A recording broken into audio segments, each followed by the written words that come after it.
So, dealership charging. Good idea? Bad idea? When should you use it?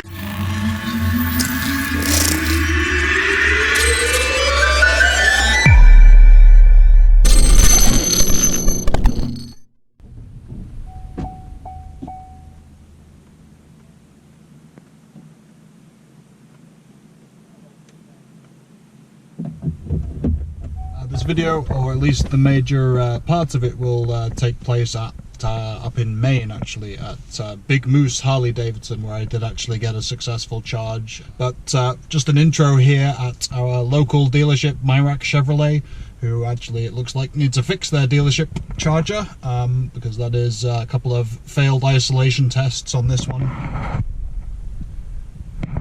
Usually quite reliable, and it's actually powered by a large solar array up there on the roof, so it's a nice place to charge if you happen to be swinging through town. We're local, so we don't really use it very often. Use dealership charging in certain ways. It's not necessarily going to be a primary location for most people charging, but this video will take a quick look at where dealerships allow it, where they don't, which dealerships you should go to. If you're a Chevy Bolt EV driver, should you be charging on a Nissan station, or even, oddly enough, a Harley station? Well, there's different rules and different requirements depending on where you choose. So let's dive in.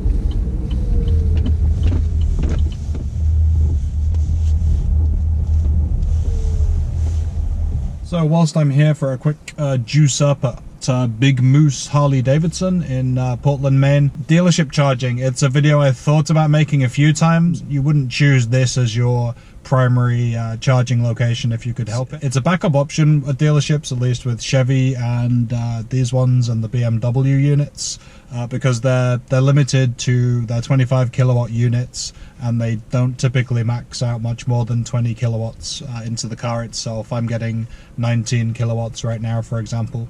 So you don't want to be sitting here for a long time. Typically dealerships, they may get lucky, they may be in the center of a town, they may have something to do nearby. Here there's nothing. It's, you know, just a place to grab a quick charge and move on. If you can leave it and go and have dinner, that's also a possible solution, but it's, again, it should really be a plan C in normal, you know, in the best case scenario, where you have a fast Electrify America unit, or you know, one of the EV Go's, even if it's 50 kilowatts, or a charge point 50 kilowatt.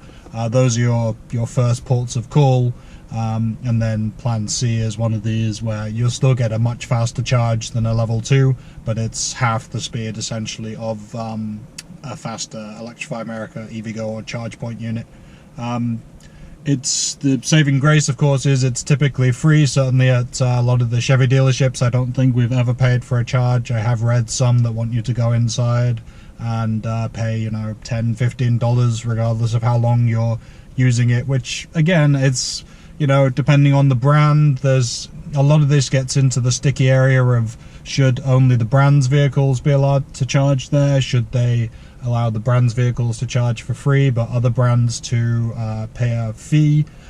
This goes through the ChargePoint app, which is sensible. You know, that makes it possible for them to put a fee on it, which they haven't done. So again, Big Moose Harley Davidson, thank you very much for this one. But, you know, you'd happily pay in a pinch just to be able to get the juice you need to move on to a faster station. I haven't actually seen any Hyundai, Kia dealerships come on to PlugShare yet, but you have to assume that once those vehicles start to get out there in greater numbers, that's going to be the case.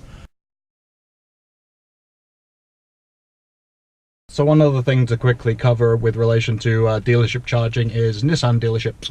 Now, you might not think that's particularly relevant to a Bolt EV owner with the CCS standard, and Nissan Leaf are typically using the CHAdeMO standard, but what I've noticed around here, at least in New England and over across into New York State, is some Nissan dealerships starting to install dual head CCS and CHAdeMO charging stations.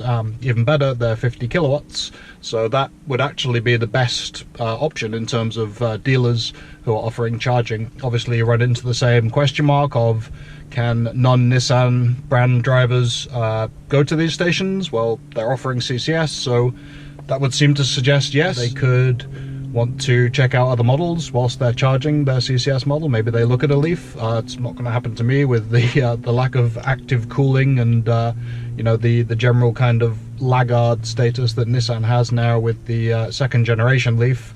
As good as it, you know, is as an EV, it's falling behind some of the newer models. Another option, it's another piece of charging infrastructure. It might be worth looking at Nissan dealerships in your area. One of them that I've got locally has a 1 out of 10 rating on PlugShare. It's not anywhere near a kind of charging station I would go to. It's listed as broken, blocked by ICE vehicles, etc, etc, all the things we're used to. So again, that's another, even though it's a faster unit, it's at a dealership, so the dangers are it's as good as the dealership in terms of how they want to serve EV customers. But another one to add to the list, you know, if you have Nissan dealerships near you or on your route for a road trip, take a look, see if there's charging there and how friendly they are to electric vehicles.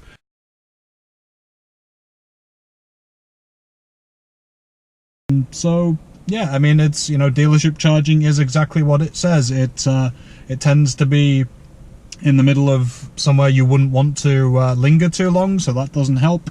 It is generally slower. It's something that's definitely a backup to your backup, but take it for what it is. If you're looking at traveling, especially this holiday season, and you see a fast charger, my experience with these CCS dealership chargers, they're almost always these smaller units here. You can see it's a smaller unit, nothing like the size of a big Electrify America, EVgo, or ChargePoint. 50 kilowatt or above. These are smaller for a reason. They don't deliver the power that you might want.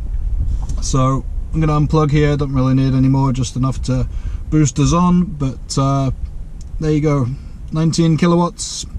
Not going to get you too far, but if you're in a pinch or you just need enough to get to the next station to bridge a gap, that dealership charging might just save the day.